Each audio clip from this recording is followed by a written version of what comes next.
Greetings, my dear lovers of eerie and mysterious stories. Tonight, I want to share with you a chilling tale I once heard over a glass of whiskey in an old bar. I can't keep it only to myself, so I'll tell it to you now. Enjoy listening.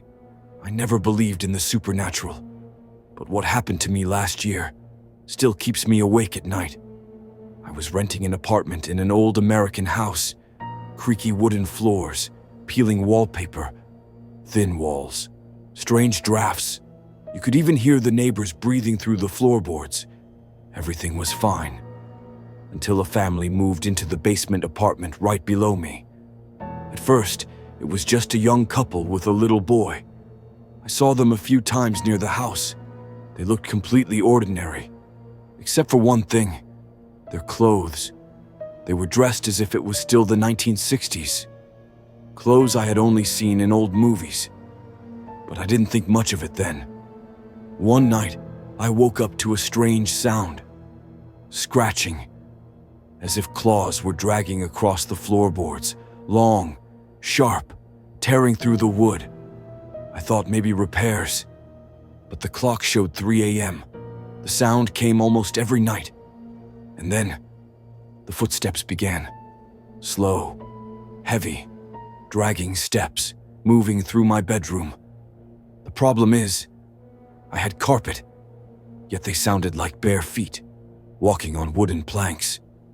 Weeks passed, and the boy disappeared.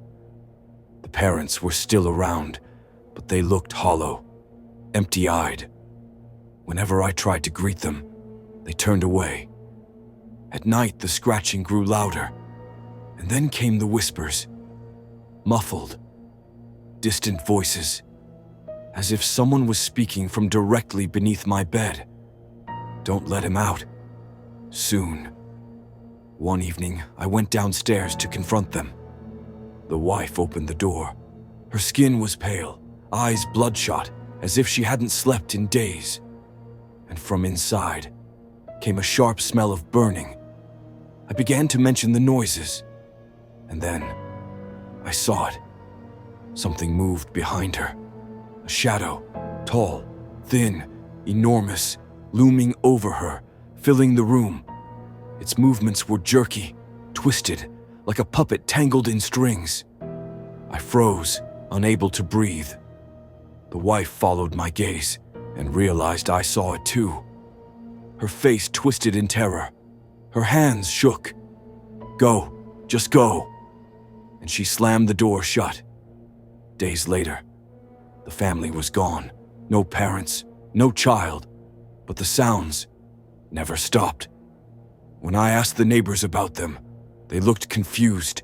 They told me no one had ever lived in the basement apartment, that it was only storage, no family, no child. I didn't argue. I didn't want them to think I was insane. But one of the oldest neighbors, a man who had lived here all his life, suddenly remembered.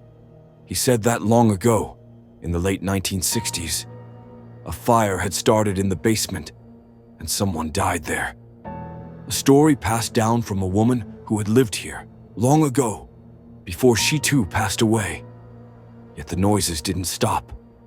Every night, footsteps again, first below me, then crawling up the walls, and sometimes right behind me. A few days later, I met that same old neighbor again. He greeted me, smirked, and asked, "Do you like living here?" Then he told me I seemed like a good man, but he warned me. In this apartment, tenants change far too often, and sometimes a psychiatric hospital van comes to take them away. Then he shook my hand. His hand was ice cold, his grip frighteningly strong.